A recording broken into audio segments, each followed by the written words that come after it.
It was a very tough, difficult first couple rounds, but then eventually I knew I would catch up to him. I knew he had never been past 6 rounds, so I kind of started off a little bit slow, let him tire himself out, and then I would put the pressure on as the fight continued. I think those first 2 rounds, you know, he really started getting at you. He was very aggressive, and it seemed like you weren't throwing enough. You started a lot with the overhand right. You threw that a lot, whether you landed it or not. But you know, what was going on with that? We were trying to work on our defense a little bit, you know, because I mean he could throw as many punches as he can, but he wasn't connecting. And when you miss completely, it tires you out more than just blocking. So that's what we were trying to do the first 2 rounds. Eventually wear him down and then get to him in the later rounds, and that's what we did. You picked it up in the 3rd round. What did you see that kind of told you that, hey, you know what, it's time to get things started? Well, in the first 2 rounds, when he was jabbing repeatedly, not just twice. He was doing it like 4 times. So I was kind of skeptic about the right hand.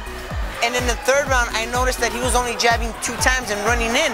So, you know, that tells me one thing, that he's trying to load up on the right hand, or he's tired. And eventually, if he threw the 2 jabs, I was already timing it with my right hand. So eventually, my right hand was gonna get there before his.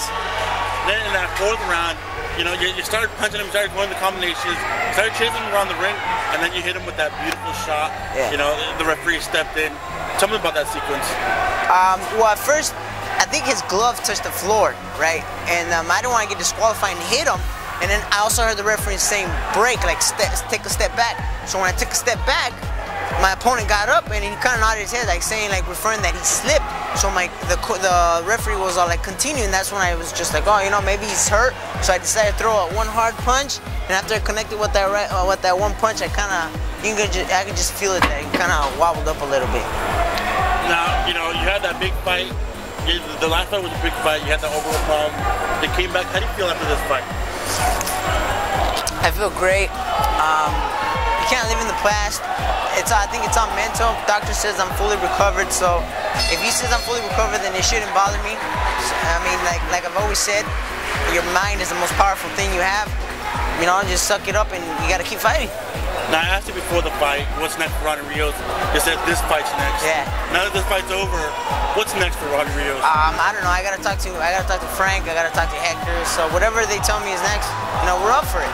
You know, I'm a fighter, so I'm just gonna wait and see what's next. But in the meantime, I'm gonna keep busy and go back to the gym after 2 days.